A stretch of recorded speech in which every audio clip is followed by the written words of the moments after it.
My troubles away, it's a damn shame what the world's gotten to for people like me, people like you. And we want to point people to Jesus, like Cheeto said. If we're not lighting up that scoreboard, then I don't care if I ever shoot another deer again. I've seen so many relationships ruined over hunting. It's the dumbest thing ever. We all carry a scoreboard. When you're laying down on your deathbed, taking your last breath, family's not there. Say to the doctor, hey, bring my deer heads in here so I can admire them. Racing and then Squirrel. Yeah, yeah, squirrel. Always. I'm telling you, there are some giant squirrels where I hunt because I could swear there's a deer coming up. And then I'm like, that's a squirrel. That is the heaviest squirrel I've ever heard. 100 miles an hour down the hill, hits the pile of deer and launches into the air. First of all, welcome. I'm Kyle. I'm from New Hampshire. So I was in college the last couple of years out in Idaho.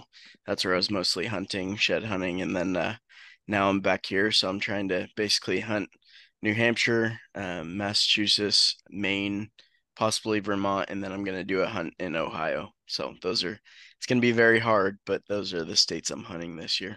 Wow, man. Can I introduce Cheeto? Sure. if he wants that. No. The man, the myth, the legend. Soon to be deer slayer. Soon to be. That's right. I like that. Cheeto Marlowe. I'm kidding. My name is BJ Davis. Born and raised in Birmingham, Alabama. We do the Suburban Bowhunter, which was inspired by the Sequan guys out of Atlanta. And, for me, the Suburban Bowhunting kind of started when so in Alabama, if you're not familiar with deer hunting in Alabama, I started hunting in the 80s when I was a kid, and there was really three ways that you were going to hunt. You were going to either be on a big private land club, you were going to be hunting public land, or you dog hunted. I mean, that was just deer hunting in Alabama in the 80s. And the dog hunting clubs is kind of what we did. We would get in 40, 50 men groups, and they'd drop you off in the pickup truck every 200 yards or whatever. And then they'd cut the dogs loose, and the dogs would run the deer by, and you'd unload them with 12 gauge buckshot. Well, over time, the dog hunting clubs kind of got banned, or they slowly got dissipated because it just, obviously it's not the best way to manage deer herds and for the environment. And you started getting into the public club or the private clubs, where you'd have 10 guys, 500 acres, food plots, shooting houses, that kind of deal. And I getting married, having 5 kids. If you want to have really good deer hunting, you need to be in the black belt of Alabama. It's the southern portion of Alabama. It's where the big deer are. And from Birmingham, it's 2 hours away. So long story short, my wife with the 5 kids was like, you leaving on Friday, coming home on Sundays, leaving me here with the kids, that's not really working. So I had to come up with a new plan, and ran across a video on YouTube with the guys in Atlanta, shooting giant deer in the city. And growing up right here in Birmingham, we're not near as dense as Atlanta, or we're not near as big. And so we still have a lot of big undeveloped tracts. And, but I know them. I know the land, know the areas, know where deer usually are. And so I just started doing my research, what's legal, what's not legal, started finding different tracks, started reaching out to different landowners. And it just kind of snowballed into being able to land permission, and found really great deer, and really fell in love with the bow hunting piece of it. And that's in a nutshell. That's how I got started on that. Yep. Well, my name is Cheeto Marlowe. Definitely a nickname. My mom did not give me that, but I was going to ask that. But it's been that way since about 5th grade. I used to have really long curly red hair, but now it's, balding and just growing out on my face a lot. But yeah, no, there's a big ring right here. It's great. But anyway, so I've grown up in Birmingham, Alabama also, and been hunting since I was probably 9 or 10 with my uncles. Didn't really, growing up, my family didn't really have a lease or anything, so I always went with my uncles, either on my mom's side or my dad's side. Everyone was really big hunters in my family, so kind of grew up doing that with them. And as you get older, you lose those invites because you become more wanting to kill big deer. and in clubs, people despise of guests coming and killing bucks. So when I got older, I kind of went away from hunting for a little while, and then I was able to get into a hunting club with my dad's brother, so my uncle PJ. That's a great name. But grew up with him hunting, and then lost that hunting club after a couple of years, and then I found found the Seek One guys on YouTube, and I saw Drew kill a deer out of a driveway behind a hay bale, and I was like, "Dang, that's pretty awesome!" So then I just started, figuring it out here in Birmingham and doing it, and then got connected with BJ, and we were kind of doing the same thing, and we became friends, and then we started doing it together. So that's how I got into suburban bow hunting, and I've been bow hunting for about 10 years, but before that it was straight gun hunting. So I like the challenge of the bow for sure. It's awesome. Yeah, I've been following you guys for a little bit, but it's kind of funny. I did a lot of the things that Lee and Drew and all those guys from Seek One were doing, like knocking doors for permission. I'm not too old, but that's just something I've always done. Like I even work in door-to-door sales sometimes, like in the summer, and it's kind of funny because I was doing that and I was watching these guys' videos. I'm like, well, we don't have that big of a deer, but I can find bigger ones than I am. Because I live in it's like a town of like 4 to 5 thousand people, which for where I live in New Hampshire, that's decently small. And we don't have a bunch of big bucks. Like growing up in 8 pointer was like a very big deer.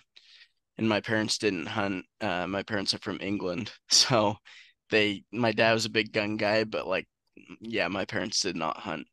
But for my viewers, they already know kind of my story, but that's just, I kind of got into hunting at a little bit later in life. So like 17, 18 is when I got my first deer, and I just fell in love with bow hunting. And then I realized I didn't buy the right tag to be able to shoot more than one with a bow in New Hampshire. And then I was like, oh, I'm going to buy an out of state license in Massachusetts. And then I went from there, found a bunch of Facebook pages, and just started searching for deer in the Facebook pages and used some tricks up my sleeve to find all the addresses of where those photos were taken. And then knocked on their neighbors' doors and got permission. So that's kind of how I killed my biggest buck, the first one. And then the second one was just learning topography of like swamp pinch points, and then kind of the big woods, and kind of transition from the two. We kind of get around the rules. Like for here in Massachusetts, you have to be 500 feet away from a house to hunt, which makes it very tough with that rule, suburban bow hunting. But one of the ways to get around that is to knock multiple different doors and get permission from multiple people so you can hunt those areas. Huh. I don't know what the rule is down where you guys are at. I mean, we can sit on a sliver of land as long as the deer's on your property. The only Really? issue that you might have is recoveries. People can give you a hard time on recoveries, but we have good enough relationship with the game wardens that if there's a deer that's wounded and he's crossing property lines, we can reach out to them and they'll help us out to go do the recovery piece. But I think there's a just a kind of an uncommon. Well, I mean, I think Lee kind of created an unnatural myth that there's just 200 inchers in everybody's backyard. I mean, that dude goes after it hard and he finds them. I mean, but it takes a mania that most people don't possess. I mean, we don't have them here in Birmingham for sure. I mean, most like a nice 8 point deer. I mean, is a good deer. I mean, we have a lot of deer. There's no doubt about that. Like we are dense with deer, but I mean, to find one that's 140 inches or bigger is a heck of a find, you know.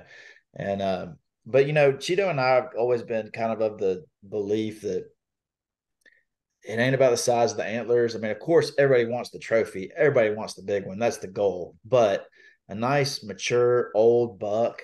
I mean, like I love an old buck, old big body buck. I mean, it fires me up, And Cheeto, I mean, he shoots Alabama 11 points all the time, those little spikes. you ain't gonna, you ain't gonna play that. Actually, old Cheeto's on a big one this year, buddy. Oh yeah. Yeah, How he's not how big how big we talking? He's last year he's probably 168 point. Wow. But he's what he looks like he's an 11 point right now. And he's giant. He is huge. So he's pretty cool. I just never, I've actually never killed a spike, but thank you for that intro there. I have killed a few other really tiny bucks in my life because I never really had like that, drive to like kill a trophy until like it was too late in life, and then I started passing on a bunch of deer that are bigger than any deer I've ever killed, 120s and up, and just passed them because I was like, you know what, I'm going to challenge myself to do something special. But anyway, so we I never really killed a big buck, so I told myself since I hadn't, I'm just going to challenge myself for a 160 or so. And so I've been, it's been years. I've hunted for been suburban bow hunting for 8 years and never had the opportunity until last year when BJ and I he found the deer. It's a little up in the air as to how it all happened, but It's not up in the air. It's crystal clear. BJ definitely BJ found the deer. BJ's found the deer for sure, and BJ got the permission. For those of you, for whoever's listening who don't know us, okay, it probably sounds like I'm a bully and a little mean to old Cheeto. Cheeto's the fun, lovable, funny guy. I'm the old grumpy, salty one. But we're best friends. So yeah, we have fun. We have so much fun. If we had we always tell each other if we had a camera guy that just kind of went around with us, and just filmed our everyday interaction, it would be pretty funny. Be a pretty special show for sure. Yeah. And so just real quick, the story on this buck that Cheeto's talking about. Yeah, I found it. Cheeto got the guy's phone number, which I know that took all of 5 seconds on a Google search. It actually took, and he says that, but it took about 45 minutes of okay, 45. Okay, 45 minutes. Let's give you an hour. Searching and finding this. And I had the number, but here's the deal. We were in the car together and I was like, I'm gonna call the guy. And he's like, do you want me to? I was like, you can call him if you want. So BJ's like, yeah, I'll call him. So yeah, BJ called, got the permission. And so we started hunting the deer together. That's a stretch. And then he gave it to me, and I only got to hunt that place 4 times last year, maybe 5. The deer disappeared early season, and then he came back the end of or the beginning of January one time, and then he showed back up late February. So we thought he actually died. I found a deer close off to where he was off the interstate that someone had chopped the head off of a deer, and I was like, that's him. It's over. It's done. Like, and then just because you never really, when you see deer on the side of the road, you hardly see in Alabama somebody chop their heads off because normally they'll just cut the horns off and you can see where they cut the horns off, but they chopped his head off. So I was saying that's a giant. So it wasn't him. So that's good. Thankfully, we found out a few weeks later it wasn't him. So he's alive and giant. Yeah. So Cheeto had all of last season. Sorry, go ahead. No, you're good. I was gonna ask. I'll let you finish, and then I have 2 questions. How did you find him? The first question, then the second question is, how big is the tract of land? Just curious. Okay. I found him just on the side. Well, actually, it goes back to a tip. Somebody sent me a message on Instagram, and they said, "Hey, I know you hunt this area. Saw a huge deer," and kind of gave me the location of where they saw it on the side of the interstate, and so every time I drove by there, I would look. And this was 3 years ago when he sent the message, and I never saw it. But then the next year in Velvet, I saw the deer standing there, which I assume is the same deer the guy was talking about. And so yeah, that's how. And then so I just started filming him and watching him from the side of the road. I'd pull over on the side of the interstate and film him and watch him with binoculars. And then the block of land's about less than 10 acres. And most of it's like a hill and then the interstate. I mean, so it's a tough spot. It's really just a pass through from bedding to feeding where we're getting him. But in Alabama, we can feed. I don't know if you're allowed to feed in New Hampshire. Well, I mean, I think there's a week out of the season if you have like a designated bait site that's been like checked but in person by Fish and Game and all that. So no, if there's piles, they're generally illegal. Yeah. So Alabama didn't legalize it until 2019. So we spent a lot of years with no legalized baiting system at all whatsoever. And so when they first legalized it in Alabama, to me it was a bit of a downer, honestly, because I felt like it was kind of cheating, and all the negative stuff I felt when they legalized it. But what I learned very quickly, first of all, if they legalize in your state, you have to do it because everybody's going to be the deer are going to go to the bait. So, but the second thing I learned was that it's not the magic bullet that you think it is. You think that it's your deer's dead or whatever. What a mature deer and does small bucks, yes, but a mature old buck, when they know where their feed is on a consistent basis and you're kind of feeding the same spot, they go to that feed at the safest time. They bed, they know when you're coming in and out. They're used to your routes. A smart deer, they figured out they didn't get big by being stupid. So it's usually they start hitting the bait at night. As soon as the velvet comes off their antlers, they're coming at night if they're coming at all. So, but what it does help for us is, because this little small track, it's a bedding, and then they go off to the hardwood block to feed. So we have like a transition, and it stops them for just a second when they're coming through there. So if we could get them in daylight, then this year BJ is going to put an arrow through that big deer because Cheeto's not even paying attention. So sorry, I'm trying to get this stuff to stop making noises here. I can't. Hitting the wrong buttons. No, that's interesting because bait. I definitely understand people's like. I know people harp on it all the time in Ohio. I don't know if you've heard of like the Hunter podcast dudes, but they talk about it all the time. Baiting this, baiting that with crossbows, and you should be able to kill any deer. And I'm like, well, I understand that it's like a scrape.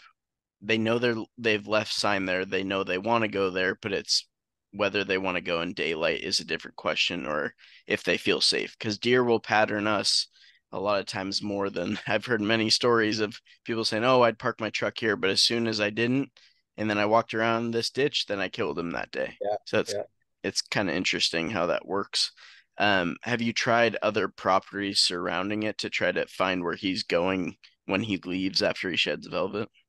Yeah, it's a tough one because of most of it's really locked down with like corporate owners, like big corporate owners. And that's a tough one. We have some luck with corporate owners because they'll have if it's an area that's hunted, then like big tracts land in Alabama, they'll have poachers real bad or people shooting guns. So there's a liability issue. So if we come in and say, we're going to provide you the insurance, we're going to bow hunt only, and we'll get rid of your problem of trespassers and liability, then sometimes they'll let us come on. But some of it will be like a cookie factory or something, and they're just like, not worth it for us, whatever. We don't, big deer back there, but we don't care. It's not worth any kind of liability. So they just, no.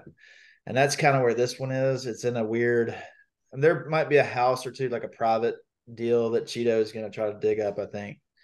But I think we can kill this deer where he's at. We just got to do it in the first 2 weeks of the season. Mm-hmm. And I think you asked what size tract of land, BJ. He's a little less than 10 acres. Yeah. Okay, somewhere around 7 acres, something like that. So he's not living there. Well, at least like up here, it depends because like in Idaho, you can hold a deer on 40 acres of a river bottom for whitetails, but here there's some deer that are traveling 10, 12 miles. That's uncommon, but it's very common for a deer to be moving 4 to 6 miles easy. Yeah, I had one not last year, but the year before last that a buddy of mine was hunting and had multiple pictures of it and had actually shot the deer, but it survived and came back. And then during the rut, started showing up on one of my cameras that was like 3 miles away across 2 highways through a bunch of neighborhoods and would nightly be on my camera and be on his camera. And it was pretty fascinating how far they travel in a 12-hour span. But I basically have a hard time because I'm hunting new areas where I don't have history with some of these deer. So I understand that the majority of the deer that where I live, if they are in fields, they're never going to be there again once they shed their velvet. So I have a couple places where I know there's doe bedding areas, and I'm just going to pray and hope that they're there. Do you guys just use a crap ton of cell cameras, kind of like Seek One? oh yeah. Yeah.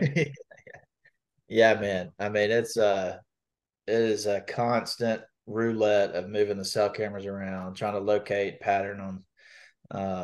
I mean, we were talking on a podcast the other day, but they were asking, kind of the same question, and it's really just like strategically when you go in to hunt the deer. Do you use cell cameras?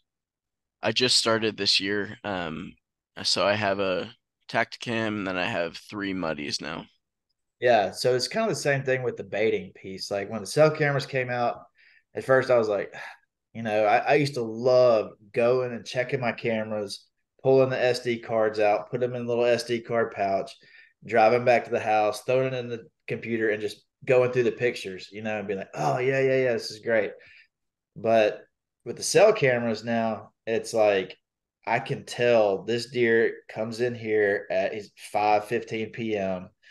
3 days in a row. I'm going to be in that stand. He's daylighting. It's time to go.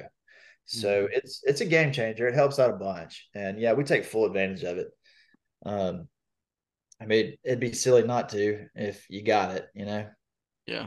It's kind of interesting because like New Hampshire this year, I think a month ago, just passed a rule where you can't hunt the same deer you get a photo of within 24 hours, not a day, a 24-hour period. So with that, it's made it even more difficult. It's one of the hardest states in the country to hunt deer, and they've just made it even more difficult, which I understand because we have a lot of people that are gun hunters. So what they would Yeah, probably do is get a video or a photo and then go out on the edge of the field and shoot the thing, which yeah, I understand that, but a lot of the places, like at least in the southern New Hampshire where I live, you can't even rifle hunt a lot of it. You have to shotgun hunt some of it. So it's I don't know. It's interesting, but then you go down to Mass, which is my backyard's almost Massachusetts, and there can be giant bucks. Like there's last year there was like a 190 something killed, nice. but it's just those deer are very far and few between. They're just Yeah.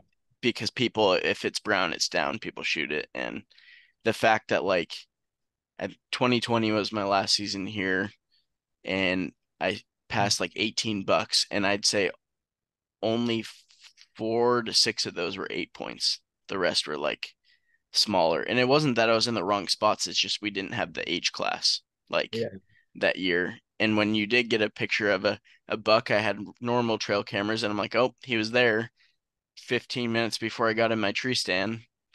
And one of the times the buck was under me, but it wasn't shooting light, like different scenarios like that. And it's kind of interesting with cell cameras. It can help you, but I've also seen like negatives of like, oh, I'm not seeing him on this camera. I'm not going to go hunt it when he's just yeah, skirting it. So there's pros and cons, but I'd say for the most part, if I could afford more cell cameras, yeah. without a doubt, I would run a ton of them. And I know that's like the biggest bucks that are killed in New Hampshire. I'd say 80% of those guys are using over 100 cell cams, easy. Whew, that's a lot. I've got Yeah. like 12, and that's a lot. That's a lot. It's moving them around. It's putting bait in front of them. It starts to run. I mean, we go to Academy to get corn right now, and we're walking out of there with a $300 bill. You know, and It's Chico's hectic. supposed to be supplying our feed. Yeah, it's coming. Yeah, Yeah, it's definitely well, the reason why that they need so many cell cameras is because there's just so much land up in northern New Hampshire.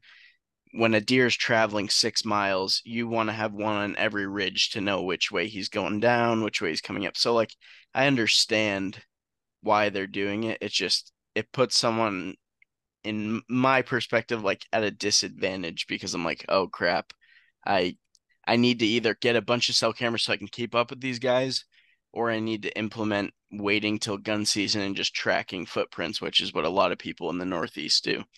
But since I bow hunt, I'd say probably 6% of bow hunters in their lifetime here will shoot a buck that's 120 inches or bigger, maybe. In the country, the average is 10%, so it's far lower here. Um, I forget about the snow aspect too. We don't ever deal with that. yeah, We may have a light dusting once a year, but that's it. it's kind of funny, but yeah, that was a Yeah, book buck. that's heartbreaking, man. Yeah, we our style is just, this is us. We're in a unique category on top of unique categories. I mean, being in the South, and then being suburban hunters, and then just all those different little elements. But we like this time of year right now, it's like seek and like trying to find the targets. Like we're moving cameras around, we're trying different sites, and because the bucks are all bachelored up. So you can know pretty quickly when you put a bag of corn down and put a camera on it, within 48 hours, you're going to know if there's a shooter in that area because they're all That's together. nice. They're on the feed. Yeah. So if there's a whole bunch of does are on it, I mean, you don't usually don't see a lot of the bucks together with the does. Like, so if you're getting a bunch of does on camera, you're not going to get a bunch of bucks typically this time of year. But if you get one buck, then you just wait a little while, they're going to pile in. Then you'll start seeing the same 5 or 6 bucks. And if there's one in there you like, then you say, okay, I want to try to do everything I can to keep him in that area. And then you focus on that deer. But as soon as the velvet comes off, everything changes. They split up and they go off to another spot. And then it's running around again trying to find him. Where's he at? Where's his wintertime spot? And then it's strategically putting the bait in a place where you can enter and exit to actually kill the deer. Just because you have the deer on camera does not mean he's dead at all. Like I've got one right now that I've had on camera for 3 years that lives on this ridge top. I got to cross a creek, go up this huge hill, and he lives on this huge oak flat. And the only way I can get to him is by driving my Jeep across the creek and like, because the creek's too deep for me to walk across or to kayak. I mean, it's just not a good situation. It's kind of, the water's kind of rapidy and it's real slick on the bottom. So I can't really walk across it. So he just knows I'm there every time. So it's like, how do I figure out how to get that deer in either a spot where I can shoot him or how can I access him? And it's just that chess match. So that's kind of our game, and sometimes they tee up pretty easy. We can, like, I had one last year, found him about a mile and a half in this block of woods, fed him there in the summertime, and then moved the feed about 300 yards closer, and did that like, I don't know, 3 or 4 times, Cheeto. Mm-hmm. Until finally we got him about 100 yards off the road. So I could just park, pop right in, go right up the stand, and on a good wind, I waited till he was daylighted 2 or 3 times consistently on the camera, and then boom, I was in the stand. He came out that same evening and didn't kill him, but got a shot at him. No, that's genius. I've never thought about like since I don't bait here and stuff, but that's interesting. Moving the pile closer and closer to where you want to ambush him, essentially, just bringing him closer and closer. Yeah, and I Do you, was gonna tell Cheeto this. Sorry, I didn't mean to cut you off. no, you're good. But like, so Cheeto, you don't even know this, but so instead we kind of skipped a step this year. We went to that same block of woods, and I put the feed way down in there again, and started to get pictures of bucks, and the camera went out. Like something happened to the SD card, and there was nothing on the card, by the way, Cheeto, nothing. The card was just blank.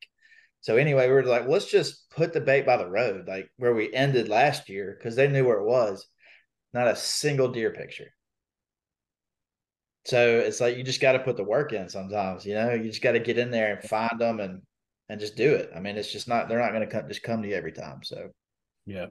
anyway, They don't make it easy, huh? nah, man, that's the fun part though. Oh yeah. How did you kill what is it still a state record or that kid that killed that one? Was that a non-typical record?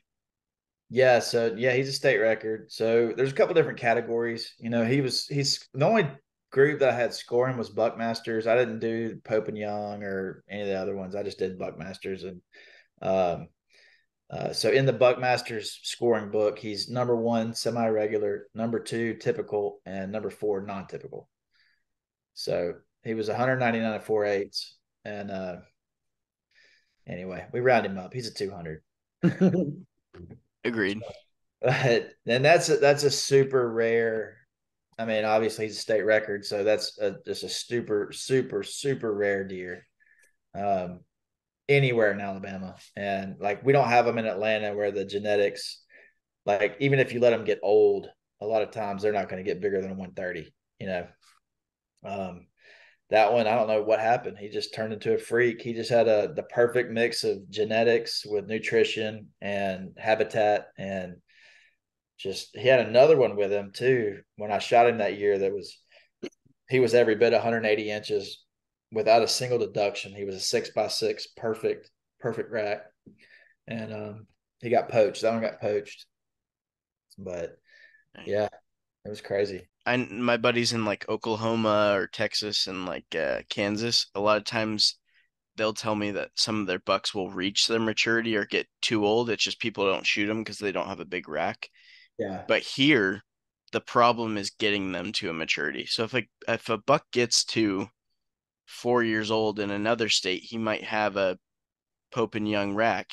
Here, what I've noticed is it just takes them with the winters and other things longer to get to that point where they start getting huge growth. So if one here has really good genetics, he's in a good area and has some time length, I'd say it takes them till they get probably 6 or 7 to start getting very big, yeah, which is weird compared to some other places where they're 5 years old. Like we have some deer that are like getting killed at like 10 and a half in Massachusetts. jeez, And that's their second biggest year is like at 9. that's crazy. Yeah. But we've never seen a 10.5-year-old deer in the state of Alabama. We're lucky if they get to 7. Oh, seven's real old. 5 is old. Yeah, yeah. Where I live, it's like the problem where I live is I would do a lot of suburban hunting. There's a lot of really good deer. I mean, well, there's a lot of deer where I live because I live outside of the city, but it's like everybody shoots anything and everything. So it's like you said, if it's brown, it's down. And so like you can't find any mature deer around here. Has that changed at all with social media presence passing deer? Because I know in the last couple of years it's even changed here a little bit. I don't think so. I mean, it's still hard to. I mean, right now I've had a spot actually for. Um, this is my 4th season with a suburban spot that has a lot of. I mean, it is loaded with deer, and there's some pretty good bucks in there that I've had for the last couple of years. But I just haven't hunted it because I just wanted to see what these deer's potential could be, and like that says a lot for somebody like me. I know, like for BJ and guys like that, like you know, it's easy to pass. But I mean, I have a 10 point that's been a 10 point for 3 years, and a lot of people in Alabama would kill to kill a, they would love to have a, 10 point. But I've had him for 3 seasons now, and so passing in certain areas is easier. But I don't know if social media has changed people's opinion of it. I don't think it has in my area, but probably in the suburbs. Yeah, I think, we have gotten a lot more people actually wanting to suburban bow hunt, which to me, I think is great because the population is unreal in some places. Like where BJ and I went to in Atlanta. I mean, when we did the Sequin Doe Mageddon, I mean, there was like, I've never seen so many deer, and there's places like that here in Birmingham, and I have some spots too. I mean, social media is going to play a huge part on it because people love to jump in the comments and bash, other hunters, and everybody has their own opinions and has their own thoughts and what a trophy's supposed to look like and how that's supposed to be managed. And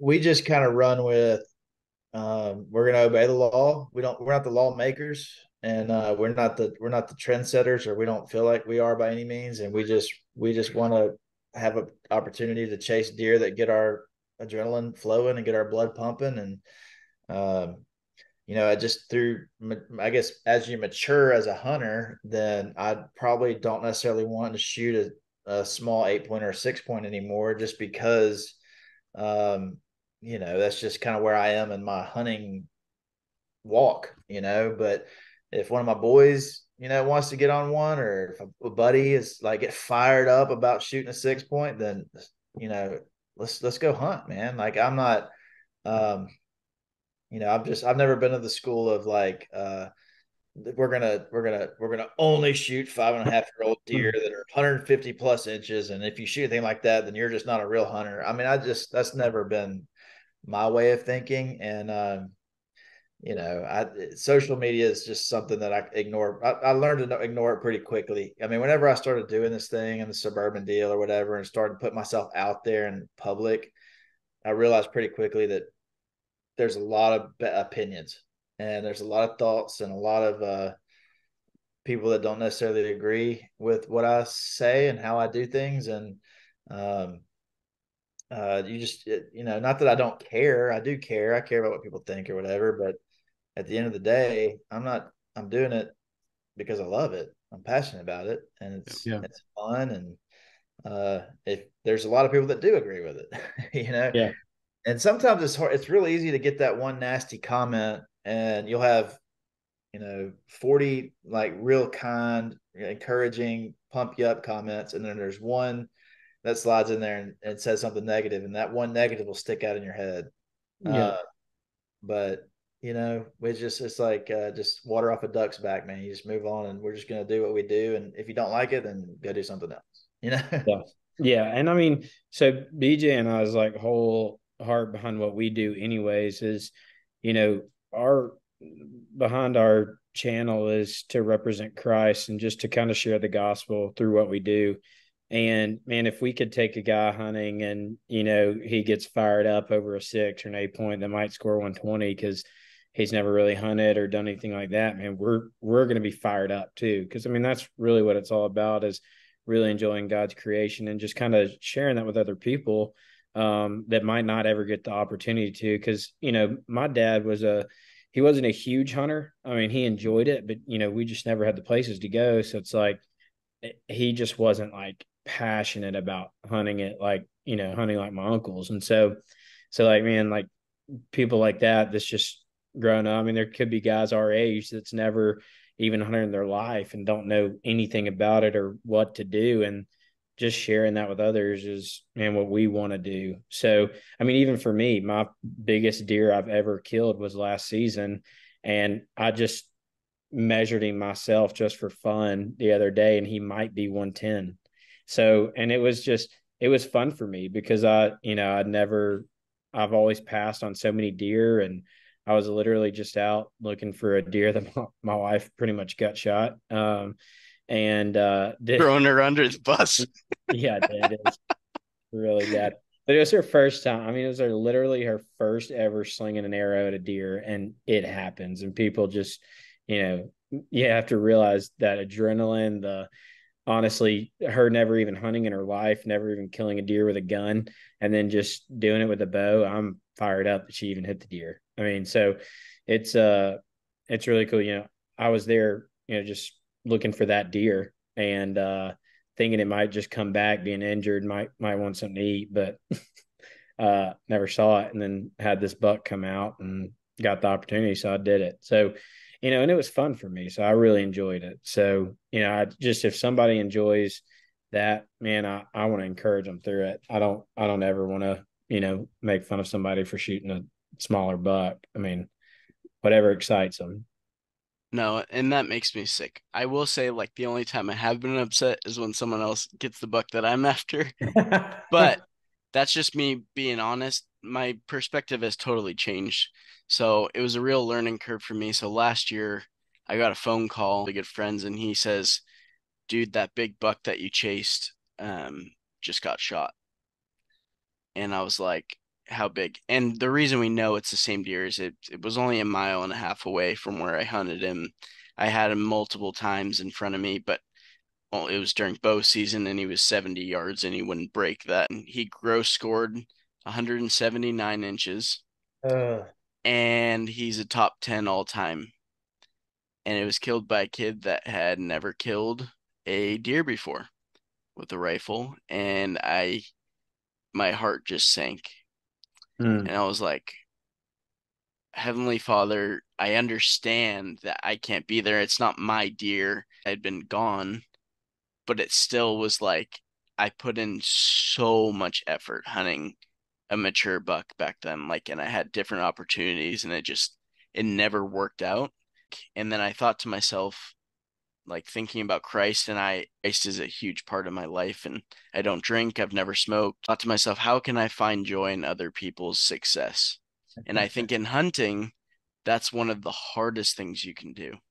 Yeah. And it's something that I've tried to do more than ever, and trying to be happy for other people, because I could have that buck on my wall, but if I broke relationships, if I hated everyone around me and wanted to be a lone owl, there's no one to enjoy it with. Right. Yeah. My perspective's kind of changed on that aspect. Oh, dude. Yeah. I mean, and it's the pursuit of it is really like, I mean, the culmination, obviously you want to be holding the antlers and have the picture sitting behind it and all that. But like we had the deer show in Birmingham this year, and I haven't taken high hopes down off the wall since 2020. And I took him to the deer show or whatever. And you know, what I realized pretty quickly is that cobwebs and dust collect on that thing, you know, just like it does any other item I have in my house. And the rush and the joy of that moment was so fleeting that it's not worth the anxiety, heartbreak, and stress that it can put on you, which I felt. And I know exactly what you're talking about. And I've got a buddy right now who's chasing two, possibly 200-inch deer right now. And we had a long conversation the other day, and it's just consuming his thoughts, you know, because it's just, you know, I mean, it's hard not to just let that wreck through you. But, you know, I just was trying to put it in perspective, like just being able to have the opportunity to see that on camera, the pursuit of it. You're in the game, you know, like just, yeah, the game, you want to hold the trophy, but that's not what it's all about, you know? And you can wreck relationships and burn so many bridges so fast because of hunting. I've seen so many relationships ruined over hunting, and it's the dumbest thing ever. And you know, but it's, as men, you know, we talk about it a lot. Like it's, we all carry a scoreboard, whether you think you are or not. You have a scoreboard and you're keeping score and you're watching and you want to win. We want to win. We're created that way. But at the end of the day, if you've lit up the scoreboard for all the wrong reasons, what does it matter? It's like all those mounts. You might have the biggest trophy room in the world full of 200s all over the walls and everything else, but when you're laying down on your deathbed, taking your last breath, and your family's not there, and you're going to say to the doctor, "Hey, bring my deer heads in here so I can admire them." You know what I mean? Yeah.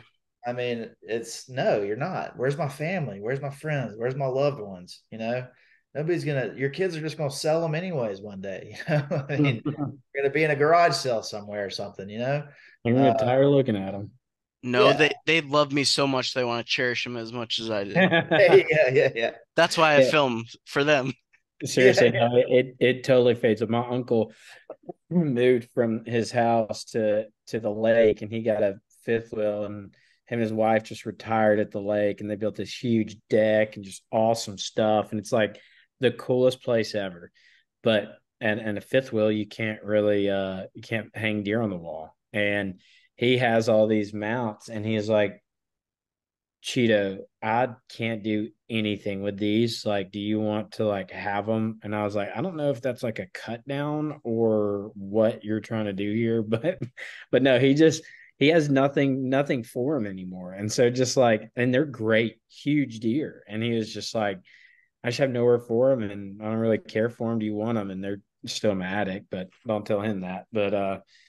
You know, I just hadn't put him up, but you know, it just really doesn't mean anything to him anymore. But And I mean, at the end of the day, like we do, like I don't know what everybody else's motivation is behind like the filming and the social media and you know, putting yourself out there on that platform. But like we do it because we love, genuinely love. I love the filming, the editing, capturing nature, putting it all together, telling the story, and you know, just having those memories. Like go back and look at like videos of like me and Cheeto sitting on a blind in Atlanta when the movers pull up, or my boy shooting his first buck, or shooting his first turkey, or you know, just these memories of things that we can go back and look at and enjoy.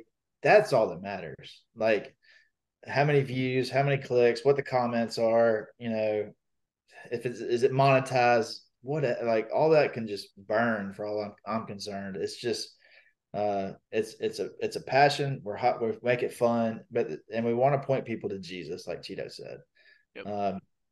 If we're not lighting up that scoreboard, then I don't care if I ever shoot another deer again. Mm-hmm. It's just, it doesn't matter. But Yeah. And that's what I love about hunting is you're in the outdoors. You're like, that's as close as to God as you can get, is away from social media, is in the outdoors, away from your phone. And that's, I also want to make a invitation to everyone listening to this.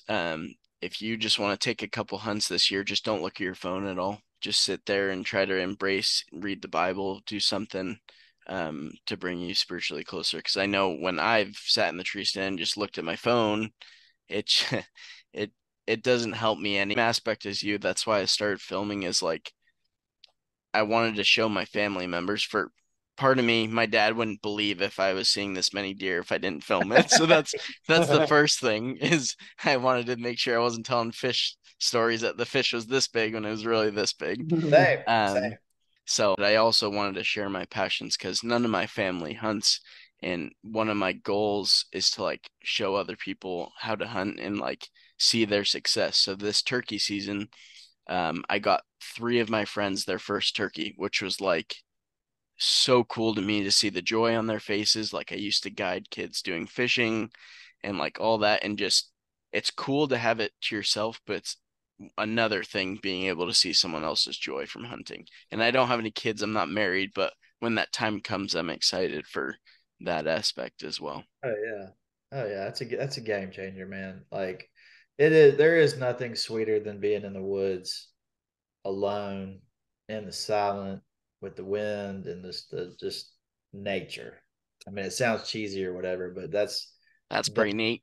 yeah. I mean, it's like, and then the anticipation of hearing footsteps, in the leaves, what is it, and just that whole your heart racing, and then Squirrel. yeah, yeah, squirrel. Always. So it's always that fat gray squirrel, right? Or Cheeto going to take a leak in the woods. Yeah. Cheeto with some toilet paper out behind his leg. Yeah. Yeah, dude, I'm telling you, there are some giant squirrels where I hunt because I could swear there's a deer coming up. And then I'm like, that's a squirrel. That's the heaviest squirrel I've ever heard. I've had some raccoons come up to me, but it's usually when I'm coming out of the stand, I was telling my parents about this the other day. I've like flashed my light to like go down in my climber and I flash it over and I see these two eyes looking at me. I'm like, that's too low on the ground to be a deer. And then I heard that like a raccoon and I was like, okay. I just see his eyes staring at me and walking away. Sorry, we'll get back. We've had our good time talking about that. We'll get back to more deer hunting tips and stuff for people. I love hearing about stories. Do you guys have any crazy stories of like in the woods, like either near death experiences? Golly. I mean, yeah, I mean, there's all kind of stuff that you see in the woods. I'd say that's one thing about bow hunting that I learned pretty quickly that made me really love it. Because, before I picked up a bow, I was shooting them with a gun. And at least in Alabama, deer steps out, click, boom, like it's over. And I never experienced, deer chasing, rattling, the grunting, the whole deer activity in their natural habitat until you have a bow in your hand. And then you get to they have to be so close. So the whole process, you get to see them make a scrape, make a rub, just how they interact. And that teaches you more about deer hunting, deer activity, their movements, their patterns, and all that than anything else. But as far as something crazy, I don't think there's ever been anything for me. I mean, besides nearly falling out of tree stands a time or two. Yeah. Yep, But, been there. yeah. Yeah, I think last year though, for me, that buck that I shot, it was kind of like a crazy story. I mean, the place where I hunted, we had a blind down there because it was a place where I take my wife or my kid, just to be a part of hunting, not to sit on a lock on or do anything crazy, but it's just a place that is covered with deer, and every time you go, you see deer. So it's just a fun place to go. And uh when I was looking for a deer, I mean, there were literally deer everywhere. So there was, I probably had 8 or 9 different doe. There was for sure because I told BJ the other day, I was like, man, I just watched that video, and there was like two other nice sized bucks like in the background, and one mounted a doe like in the like I didn't even know it was going on. And Explicit content. yeah, exactly.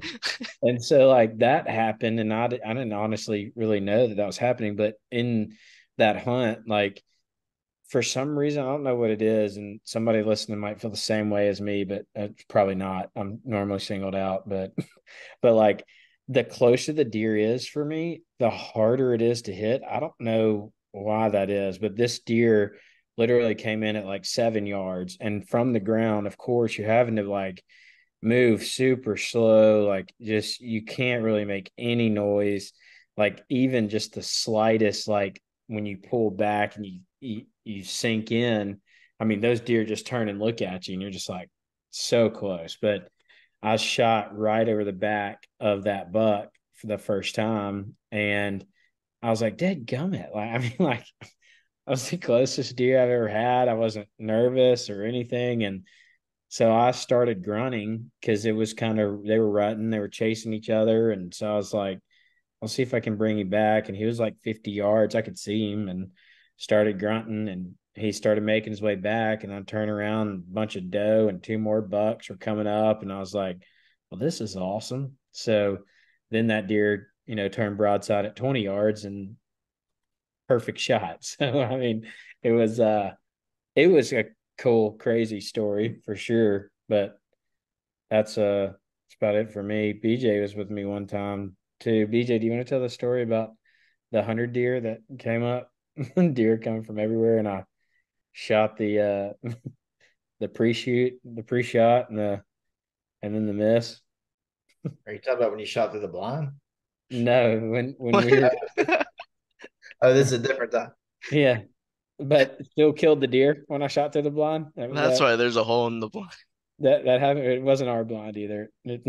It happened in Atlanta, but the deer is dead. Poorly. Yeah. Oh, did you hit it? Oh, killed it. Yeah, it was great. That's cool. That's a good story. Yeah, Cheeto is he's what are you, 4'11"? Yeah, close. I'm Or close. 11. And so Five five, we were sitting five five. we were sitting in the blind, and I could see the deer clear as day, and he couldn't see it. And the deer's walking to us, like nearly about to stick his head inside the blind. And I'm like, Cheeto, shoot the deer, shoot the deer, shoot the deer. He's like, I can't see it. I can't see it. I'm like, shoot. Okay, but also BJ's on like a game winner chair, and it like sits up high. Don't make And excuses. I'm literally sitting on a folding chair that's like this big. It's one of those triangular dove seats. That's what I sat on all day, and it's like this tall. Yeah. And you were 30 feet in a saddle. But anyway, Yeah. so when he finally sees it, he has to look up like this. He goes, oh, it's right there. Crouches down, draws his bow, and shoots right through the blind. He kills. Sometimes when they're that close, it's what you got to do. The best part about that trip is, that was because you're allowed to shoot five deer, and like I think each of us could have shot five, right, Cheeto, in Georgia. Jeez, how many deer are there? Something So, like that.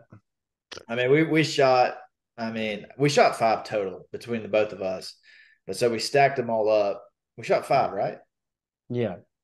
And yeah, so we drug them all up. We stacked them up kind of at the bottom of this real steep, like back of this driveway, real steep hill, and the deer stacked up there. And Drew brought a sled, like a deer sled. And so Cheeto gets in the sled just because he thinks he's just going to slide down the hill, save some steps. he goes down the hill. Well, Drew shoved me. Like Drew shoved me. It was like it's supposed to be just a, hey, get me going. And then it turned into a shove Cheeto down the hill. 100 miles an hour down the hill, hits the pile of deer and launches into the air. you just see a Cheeto flying, and the sled goes one way, Cheeto goes the other way. We got it all on camera, but Did you?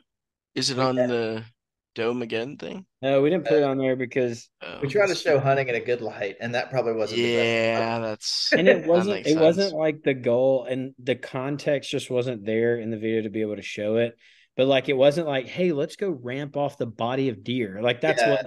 And What, so anti-hunters wouldn't like that? yeah. But it was just like I thought I was gonna go next to it. I don't know if we got angled or, and then when I saw the pile of deer, I was like, well, maybe I'll just stop like right at them. But that was not the case. It literally sent me through the air and I landed my tailbone on like a cross tie and bruised my think it's called a coccyx. And it was like a deep, Come deep, on, you have to deep beat that up. bruise. The story of it's gonna be on his tomb if he died, and it'd be like landed on Broadhead after 5 deer were dead. Seriously. You're lucky there was nothing there to land on. I remember I was in Idaho and we went to these like sand dunes, and this has nothing to do with deer hunting, but we were sliding down the hill and we didn't realize to get to the bonfire at the bottom of this like 60-foot cliff. It's supposed to be all sand, but at the bottom there was lava rocks, which if you know anything about lava rocks, they're very sharp. Oh yeah. And I mean, there's 50 to 80 kids that are sliding down this hill, and some people are saying, stop, stop, but it's too late once you're going down. So, I mean, we were all cut up everywhere because there's just like small rocks that were just razor sharp. So it's kind of a funny story, Oh, but brutal. it was worth it. It was a good time. Yeah. Yeah, it was worth it for me too. But It's so cool to like see, like you said, up close, like archery. There's things that, I mean, when you shoot a deer 100 yards away, you're not seeing the breath come out of their mouth. You're not hearing a growl when you shoot them. You're not hearing a lot of different things, which is kind of an interesting perspective. And that's one thing that I love about it is it's a very personal like connection with the animal, which is kind of fun. Yeah, man. Um, I really want to shoot one from the ground, like not in a blind, just on the ground.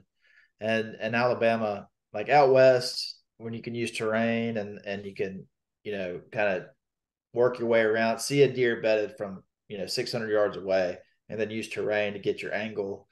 In Alabama, it's all pines and hardwoods and ridges and hollers, So being able to do that is extremely difficult. But I got so close last year to shooting a big 9 point from the ground, and just made some mistakes. And when I was drawing, made some noise and spooked it. But hopefully, I get one from the ground this year. We'll see.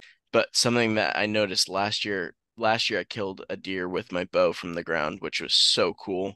But I Awesome. messed up because I'm not big on like a ton of different like arrow setups. I use a very old bow. I mean, this bow is probably 20 years old. It shoots lights out, and I've killed every deer I've hit, which is nice. But I just use regular Muzzy broadheads. I use the Easton arrows that I get from Walmart. Like I'm just very simple in that, and some of it Yeah. was financial, and some of it's just like I just don't want to pay a crazy amount of money. If I Yeah. could, I'd probably go to the single bevel, like hunting public type thing, and just shoot iron wills or whatever. But I am not at a standpoint where I want to spend $300 on broadheads. So for me, that's not realistic. But I had some brush in front of me. I actually snort wheezed this thing across the field, and all the deer were running around this field. But I'm with my buddy. It's like -5 degrees out. It's December, and I'm trying to use my bow release, and the release isn't working because it's frozen. So I'm put it in my pocket with I had like one of those shaker heater things Yeah. in my pocket to try to warm up the release. It starts working again. I'm like, okay. Keep in mind, I'm using my buddy's bow. This is not my own bow. So I'm somewhat dialed, but it's not my bow. I've never shot it. It was a nice bow tech. I'm used to my old bow. So I snort wheeze and this deer just starts trekking across. So this deer starts coming to me. He's like a big 7 point, and he starts to jump the fence to go away from me, and I go and then I start ruffling the leaves a bunch around us. So I'm just sitting on my butt. And right when I do that, the buck starts coming towards us, and I'm like, he's coming, he's coming. My buddy forgot the SD card for his nice camera. So Uh, he didn't get it on film, unfortunately. In my mind, I'm thinking, dude, pull out your iPhone 14 and start filming on that. But yeah, our adrenaline's going, and he's not even thinking about that. So he's just like enjoying the moment. I pull back my bow, and there's like some like grass and like these little tiny tree limbs, and I'm like, oh, I could shoot through that. I've shot through worse, and like pine trees or hemlocks, and he gets to probably 20, 25 yards and then 18 yards. And I'm like, oh my gosh, okay, it's now or never, because he's looking right at us. He's a little bit quartering, but he's mostly broadside, and I just let it go, and I hear, and it deflects down. I'm like, and he runs off. And That's a good call. Yeah. Cheeto will run him up the tailpipe. Anything Texas shot. That's what my dad calls it. Shut up the butt. Man. But yeah, it's cool to talk to you guys. I've been watching your stuff for a long time, and the Seek One guys. I've always wanted to talk to Lee and see if he's like, he looks at the way he is on social media, to see what he's like off camera. It's kind of would be interesting to find out. So Yeah, man. It's very, very, very authentic dude. You know, he's what you see is what you get, for sure. Probably even more genuine. And I mean, he is legitimately crazy about deer hunting, like nobody I've ever seen before, and puts more thought behind it and energy behind it, but also ethically and legally, and trying to do the best you can for the sport. So that's why we hang around the kid, not just because he's famous. if it brings some followers to me, sure. I'm It just would kidding. actually be better if he wasn't so famous, because we could probably hang out more. So No free time. Did you guys ever get to see Zeus or any of that in person? Have you ever been out there? yeah. Is he as cool as he looks? That's just the way he swoops down in the frame is just crazy. Yeah, dude, he's awesome. Now, if you go to the you ever been to the NWTF in Nashville, Tennessee? Mm-mm. If you can make it in February, we'll all be at the NWTF, and he'll probably have Zeus there in person, and it's unreal. We had him there last year, and every show we've done so far, we've had him there. So it's just a big outdoor show. I mean, it's before turkey season, but it's an all hunting show. Sweet. Yeah, I don't put much planning into turkey hunting. I go out and I try to roost them and then kill them. It's not. I I mean, it's not extremely difficult here. This year I tried a little bit harder because I wanted ones with good spurs. I'm gonna have to go by myself some next year, because going with BJ, like, I'm like, hey, let me just try to call and see what happens. He's like, no, I got it. So it's like, when you go with an experienced, even try. I mean, like, even if I would do that, I mean, they probably would gobble. I mean, there's a chance that they'll gobble. I mean, they'll gobble it. They'll gobble at Thunder, but I mean, they're not going to come to it. Yeah, but they might. My box call is pretty good. I mean, Yeah, I've slammed a car door and they've gobbled. So yeah. So yeah, you're not ready for the calling piece yet. At least not with me, because I want to see turkeys. yeah, I'll show you. This is my year. Well, just treat him as if he's your son and that you just want him to learn, BJ. So just try to baby him into it. Yeah. I was gonna kick him out in the woods and be like, "Good luck." Yeah, let me make my own mistakes. Yeah. Don't set it up too easy. That was like my first turkey. My dad doesn't hunt, like I said, so we like our friend gave us this spot and he was like, hike up in the woods here and start calling. So I'm with a buck or a slate call. I'm like worst calling you've ever heard, like nails on a chalkboard. And we hear three gobbling behind us, and we have our other two buddies that are down the hill. And then we hear gobbling all around, and they start getting closer and closer. And I was amazed how loud turkeys were. And my dad was told they have very good eyesight, don't move at all. And I was younger, I was like 14. It was my first time hunting, and I'm using a self-defense shotgun with a gold bead on the front, and I'm holding it. And my dad's like, "Hey, don't move." I'm like, "They're right up there, though." So I step up on the rock, and then I step up, and they're on this logging road. And I should have looked if they had a beard, but I was 14 and dumb. So I just saw one, and I just went, boom, and my dad said it like looked like a movie's the gun like hitting someone over, and I started screaming, forgetting that we had friends that were hunting down the logging road. And I was like, oh crap, I should have shut up. But my dad was like always laughing that I moved and I wasn't supposed to and all that. So it's kind of funny. It worked out. Killed it. There you go. Yeah, so that was my first Nice. Awesome. Yeah. I was about to ask, so did it actually have a beard? Yes, thank goodness. Yeah, I wouldn't be here today. I'd be in jail if it was. No, I'm just kidding. Just want to say before we head off. I mean, I guess just if you know, if anybody wants to follow us, we're Suburban Bowhunter on YouTube, Instagram, TikTok. We got some pretty cool stuff coming up. We're going to do a velvet hunt in Tennessee with a collaboration with the Seek One guys and Macy Watkins. I don't know if y'all have heard of her. She's kind of TikTok famous, little country girl from Georgia or whatever, but she's a really cool girl. And we're both on pretty good deer this year. So, you know, either way, whether we have success or not, we're going to be documenting the stories and putting them up on the YouTube and Instagram and all that. And then we'll probably do the doe thing again with the Sequin guys and you know, later in the winter. And what else, Cheeto? You know, that's I mean, that's about it, you know. That's it. If you ever have questions about the Lord or anything out, text us, message us. Love to pray for you. Good man. That's about it. That's right. Dude, Awesome. thank you for having us, man. Huge Yeah, honor. thank you.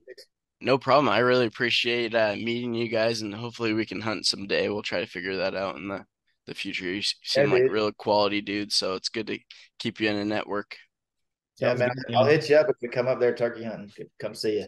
Let's do it. Thanks, man. Alrighty. Take care. See ya.